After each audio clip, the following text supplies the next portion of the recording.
Just, yeah, oh, first go over.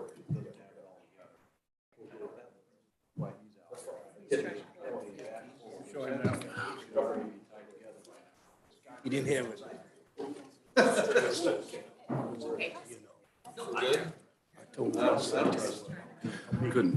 Good morning, everybody. We'll start, call the meeting to order. And Becky, would you call the roll, please? Sure will. Jim Sheeline, Here. Mike Book, Here. Tom Kitson, Present. Lara Mimini, Present. Tim Bivens, Here. Nancy Naylor. Present. Thank you. All right, go around the room. Charlie's moving up. Charlie, do you have anything for us this morning? All right, Clay.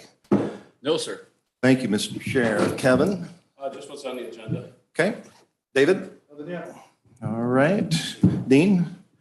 Alice, I know you have something for us this morning. I do. On behalf of the zoning department, we recently had a hearing on petition 23P 1605 by Maples Road Solar One LLC. The hearing resulted in a recommendation by the zoning board with conditions. And I passed out a proposed resolution to you guys this morning. We are asking that two of the conditions be stricken. On the second page, letter E, the word adjacent as used in the screening section of the applicable Lee County ordinance be interpreted to include the platted subdivision on all of the 7 previously noted residences. Our legal counsel, the state's attorney's office, has advised us that this is drawing a legal conclusion and is inappropriate, so we would like this stricken from the conditions. Letter F is redundant. This is already required by the ordinance, and to eliminate any confusion, we would also like that this be stricken from the conditions, but all other conditions be adopted. Any questions? Any questions for Alice? Okay, hearing none. Thanks, Alice. Appreciate it. D? Nothing. Okay. Keen, have anything for us? Yes, I do. Mr. Chair, the Public Safety and Court Services met on May 15th. Probation, Ms. Stewart reported that the Dependent Children's Fund is quickly being depleted. The fund is used to detain minors when arrested in the community and moved to be a contracted detention facility. The per diem per day for house, the minor is $175. Probation budgeted $27,000 for fiscal year 2023, but because of the increase of minors being detained, she will be requesting additional funds from the Finance Committee in June. The state of Illinois will not reimburse the county for salaries in her office until the annual plan submitted by the county is approved by the administrative office. The plan has been approved. The salaries in the probation office are 100% fully funded except for one position that is funded a flat amount of $12,000. Union negotiations will be starting in the next few weeks. Continuing, a report of abandoned property focus group, Wendy Ryerson walked the committee through the vacant lot at 2500 West 4th Street in Dixon. Topic is on agenda. This property has been identified early on by the abandoned property focus group.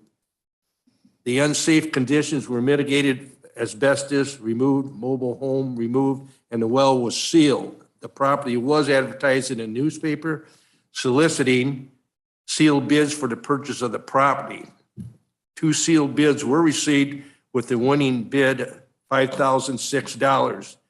The total expenses for the project were $15,599, which were paid from the American Rescue Plan Act funds. Under the new business, the bid approval for the vacant lot at 2500 West 4th Street in Dixon, the topic was covered under a report of abandoned property focus group. However, the following motion was made on the topic. The motion to move the bid approval for the vacant lot at 2500 West 4th Street in Dixon to the Executive Committee for inclusion on the May County Board agenda. Moved by Angie Shippert, second by Katie White. Motion passed unanimously by voice vote. Amboy Police Department dispatch agreement.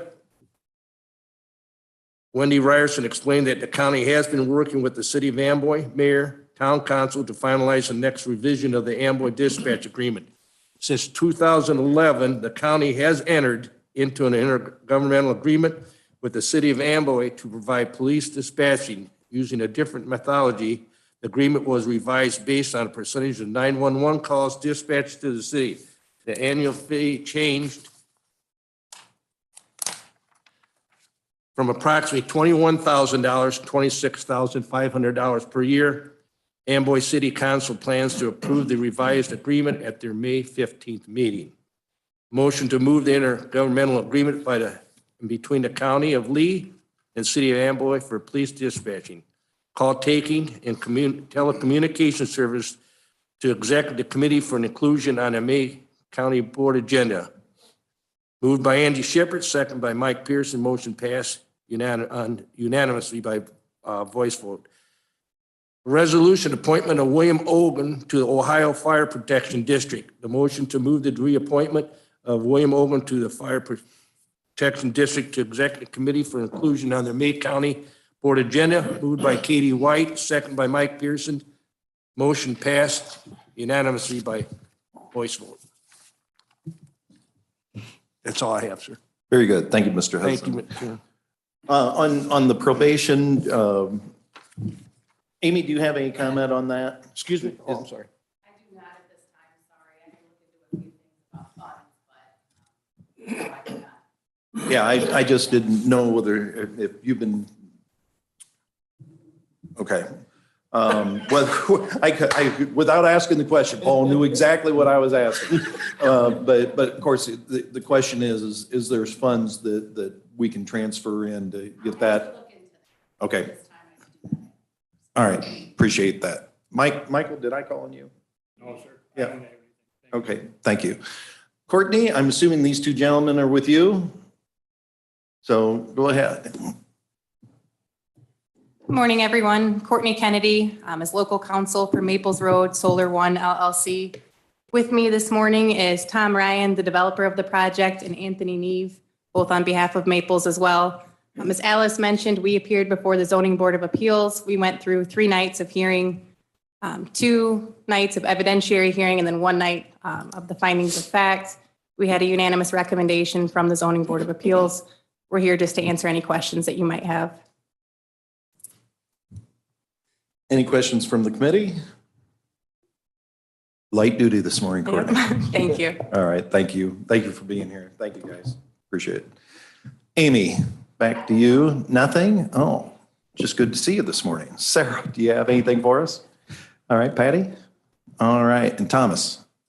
Okay, very good. Thank you all for being here this morning.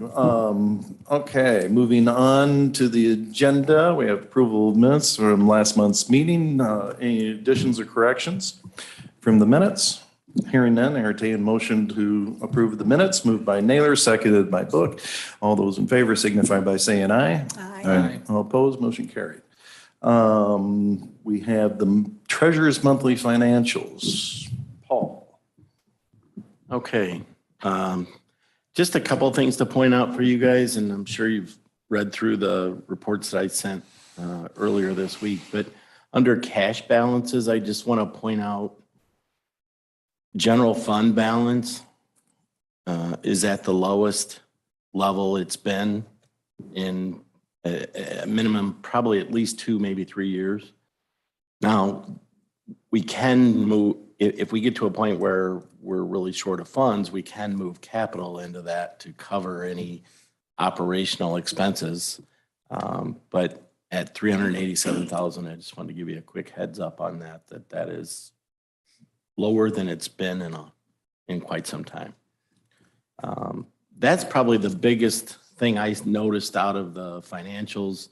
Again, we've talked about revenues and expenses over the last few months.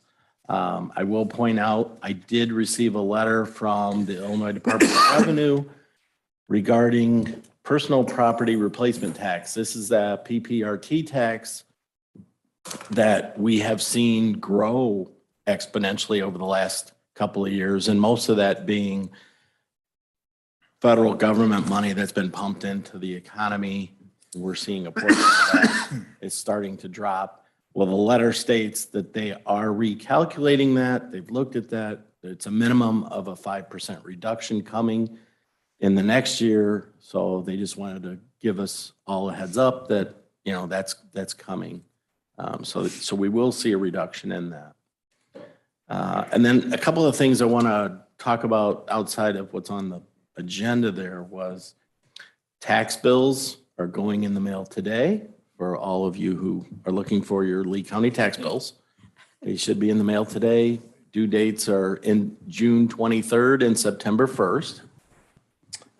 Budget is starting shortly, so I am in the process of going through the files, reestablishing last year value, this year value, and then a budget for 24. So these will all go out to the department heads, probably 1st of June. I'll work with Wendy on that.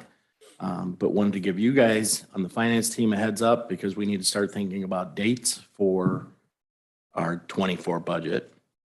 And the last item I have is Lots Financial move to their own government entity. My understanding was that was going to happen July 1st, and nobody has been in my office to talk about moving any of the funds from the Lee County banks into a new bank or into a new account. So wanted to get that on your radar just as a heads up. Where do we go from here on that? So that agreement, and Charlie, I guess this is more a question of you. The agreement's all been made. This is more, we need to finish up the mechanics and get things because they exist as of July 1st, correct? Correct. Thank you. Okay, so I guess, Paul, Yeah, I would you need to assume. reach out to Lots and say, Yeah. we need to get Yeah, this I would ball assume maybe their board or some portion of their board or director would be giving us because I would think we would need to reconcile a total to make sure that we both agree to the number that needs to go across. Yes, everything needs to be reconciled and agreed to. And there still are some moving parts with that too, that we're trying to get everything squared away, especially when it comes to the land and the processing that from the lots to the MTD. Yeah, and that would be more of a maybe deed recording. I'm talking more bank accounts and Sure, I'm just cash. saying that there's more Yeah, that's going on okay. than just the. Yeah. Yeah, I just want to make sure that we're aware of it, that it's coming up. That's a month and a half away.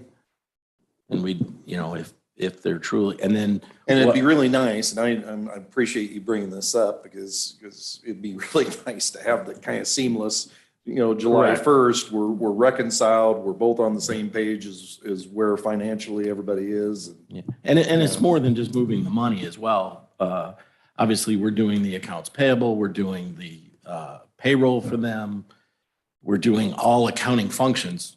When does that stop? Does it stop this year? Do we have a memo, do we have a memo of understanding that, hey, you guys are going to carry this forward for yet another month to 6 months? I don't know. And that is a working document. I know they just had their board meeting. I think it was maybe last week even. So that may have been something they discussed at that point as well. Okay. Just so you guys are aware, nobody's reached out to me and it's kind of concerning because I would think at some point they'd want to know, hey, where do you stand? Of course, they have reports, so that should give them an idea where they're at, but. Yeah. Well, if you want a suggestion from us, I think I could speak from the committee, pop an email over to Greg and Yeah. say, And I will, that's not a problem. I guess I wanted to make sure you guys are aware of it. appreciate it. That's really all I had. If you had any questions on the financials, let me know. And we'll get started on the budget too. So as far as the state of Illinois giving us a heads up of the reduction in personal property replacement tax, as far as for the committee's understanding, even though every dollar we get this year is significant, have you calculated what we think that's, how is that going to impact this year's budget? Yeah, it's a little difficult to even put numbers together because they're not even giving you a straight full answer. They're saying upwards of 5% reduction, but then will state income tax increase because they've they've transferred or they've reallocated some of that money somewhere else. So I'm still waiting to hear from them on the impact. But for 23's budget, which, you know, will go through November, I would definitely think that I'm hoping that we were conservative enough in our budgeting process, because we did lower that value that we've made up for that. In other words, we'll probably come in around that value. If we come in lower, we have a significant problem. And Jim, I'll just add, specific to the fiscal year 2024 budget that you'll be working on this summer, the Department of Revenue in the memorandum they sent out did say that by August, they believed they would have some estimated numbers to be able to send us. Right now, this was just kind of a shot over the bow warning without any real details behind it. Correct. So as I looked at the revenue numbers for this month, Yeah, the picture isn't horrible. no, it's not. No, But it's not. it is concerning. Yeah. And then the good thing, it's not horrible, but we did conservatively budget revenues for 23, which helps us. But our expenses are running a little high yet. So, until that comes more in line with what I expected for 23. Now, obviously, I'm looking at a year-to-date value, which would include, a high level early in the year, and then it kind of slows down a little bit. So I've yet to see the slowdown, but we're not far from where we need to be. Any questions for Paul? Okay, thank you, Paul. Yep. All right, we have a report from the Insurance Committee. Nancy? Thank you, Mr. Chair. I do have a very short report. The Insurance Committee meeting scheduled for May was postponed to a later date to allow the Wellness Committee to explore some options for different employee wellness incentives and also the process on how those incentives would be executed. Once they have some options, the meeting will be rescheduled. And additionally, for those of you who don't already know, Lori Miller decided to turn the Wellness Committee responsibilities over to a new team. And that is Sarah Leisner, who's with us, and Tracy Bay. Any questions? I'd be happy to answer. Okay. Any questions for Nancy? All right. Thank you. Thank you, Nancy. Lyram, anything from Gredco? No, nothing new. All right. I did understand that we got the carve out, Gredco got the carve out for under, was it 4412? That The legislation. trailer bill, yeah. Yeah, the That trailer already bill. passed. No, So, Just yeah. waiting for the governor to sign. So I'm assuming that Mr. Anderson is in a much better mood. Yeah. Okay, very good. I'm glad to hear that.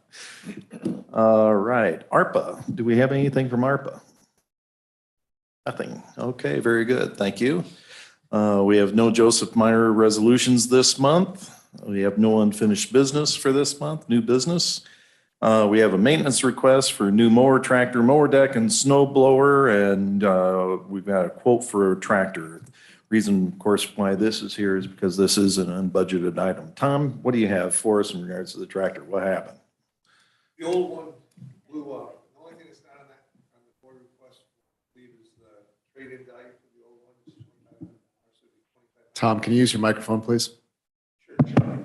It was on here. How's that, Charles? Our mower blew up. The only thing we didn't have on that, because we needed to get a new mower so we can obviously mow our grass. And we got a new blower figured on that as well. The old blower and the mower, with the old mower blown up, they're gonna give us $2,500 back to get the new mower.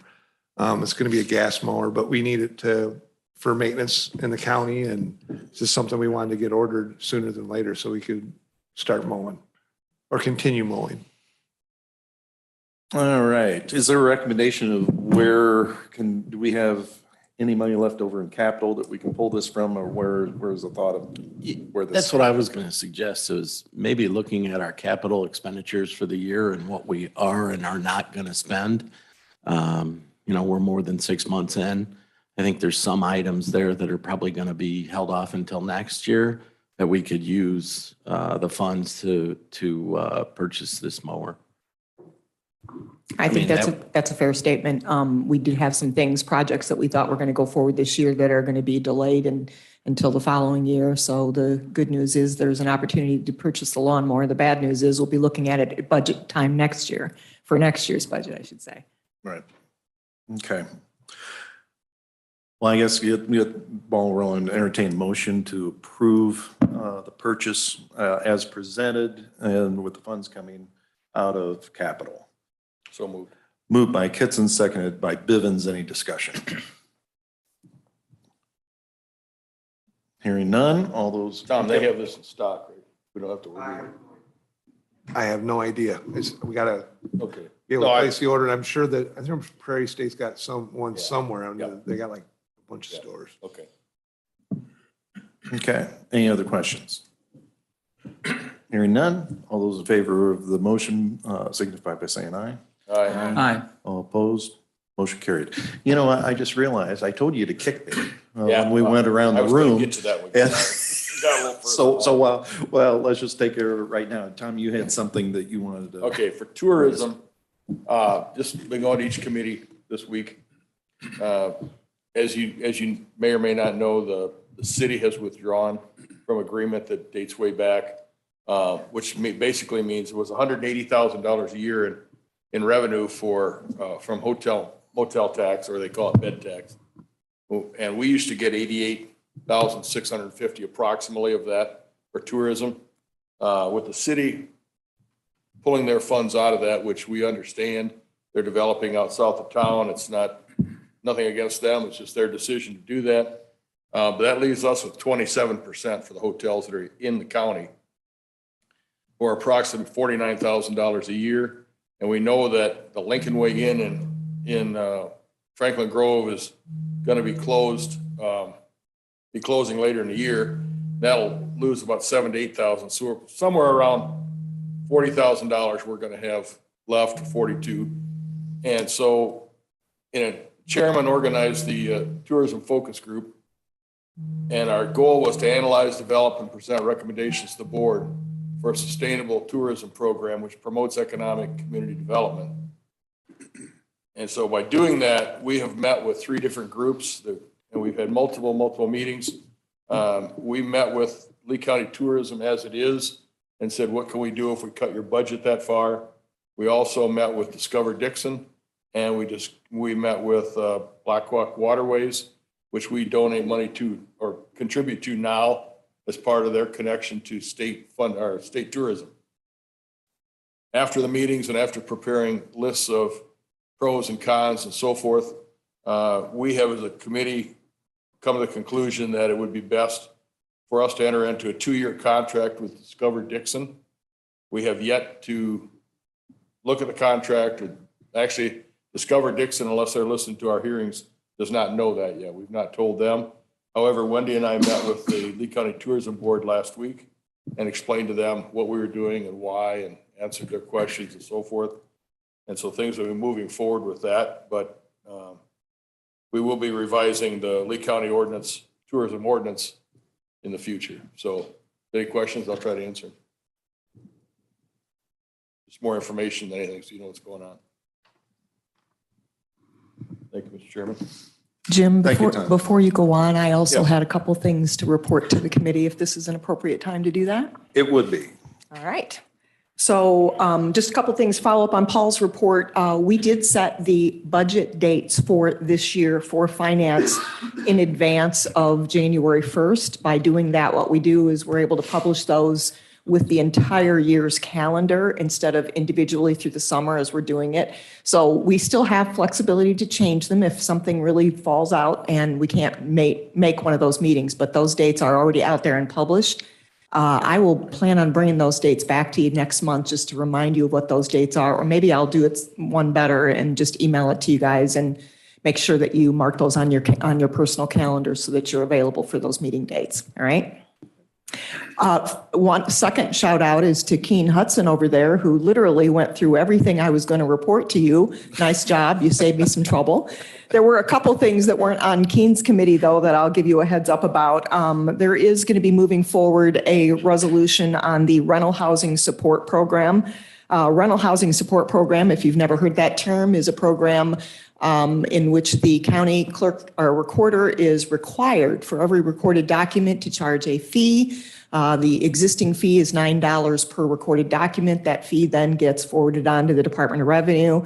And actually, the Illinois Housing Development Authority gets to determine, at the state level, gets to determine how that fee then is spent to support rental housing units across the state of Illinois.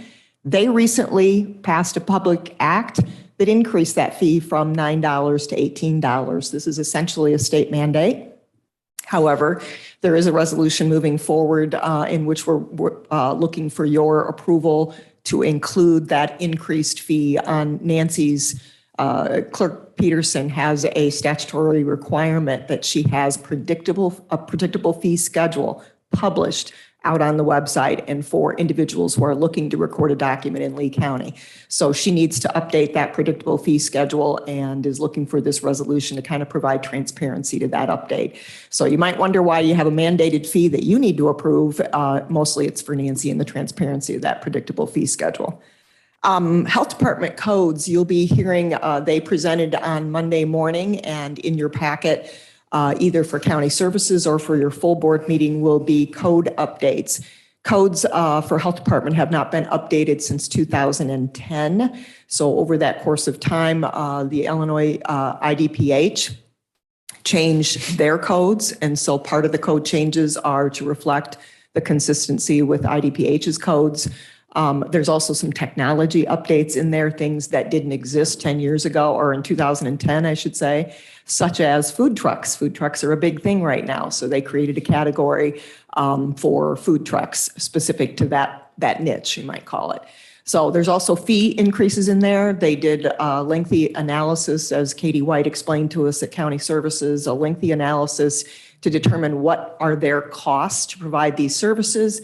They also went out and polled adjoining or similar counties and determined that we were, in terms of the fee schedule, significantly below what others are charging. So their proposal is to update the fee schedule over the next 10 years, a little bit incrementally each year, and with the goal of hopefully getting, up to the level of what the services cost to provide and also where other counties are at.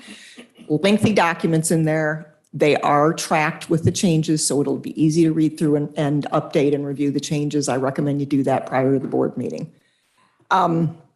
Abandoned property focus group, Keen already covered that, but there will be a resolution to authorize the sale of that lot. Amboy dispatch agreement, once again, Keen covered that, but there will be a intergovernmental agreement with Amboy presented to you at the full board meeting with those changes. Last but not least, there is a topic that will be moving forward to the full board next week, the Guaranteed Energy Savings Contract topic. So the Guaranteed Energy Savings Contract process is an alternative to the typical competitive bidding process, and it allows local governments such as the county to go through a little bit different process in that you can, for energy saving projects specifically, let's say LED lighting, new windows, HVAC systems, you can identify a qualified provider by a competitive RFP process. And then once you've identified that competitive provider or select a competitive provider, that provider then works directly with the county to identify energy saving projects that we could do, helps us to determine exactly how much energy we will save, what the project costs will be. They do the engineering and come back to us with what is known as a Guaranteed Energy Savings Contract. In that, this company, and by the way, the approval of the selection of the RFP does not guarantee that we will enter into a Guaranteed Energy Savings contract. That process will be determined in phase 2 when we actually start working with the selected provider. But ultimately, the goal here is to come up with a guaranteed energy savings contract in which the selected provider guarantees our energy savings over the course of, say, 10 or up to as many as 20 years. The whole point behind this, of course, is to offset the cost of the capital investment with the energy savings and for somebody to help us understand exactly what that math looks like. At your full board meeting will be this decision to select the qualified provider. We did go out to RFP. We did have 2 companies respond to the RFP. A selected group of individuals did review the RFPs and also heard presentations from the 2 providers. And I am not aware of what their decision is just yet, but they will be making a recommendation to you, the full board, and that'll be on your agenda come next week. I will entertain any questions. Otherwise, Jim, that's all I had. Very good. I guess I should apologize, Wendy. I should have circled back when I was going around the room. I just didn't quite get to you. You know I'm well enough to know that I will insert myself when ready. Absolutely. But anyway, I just wanted to say, apologize for that. Any questions in regards to Wendy's report? Okay. All right. Very good. Well, we are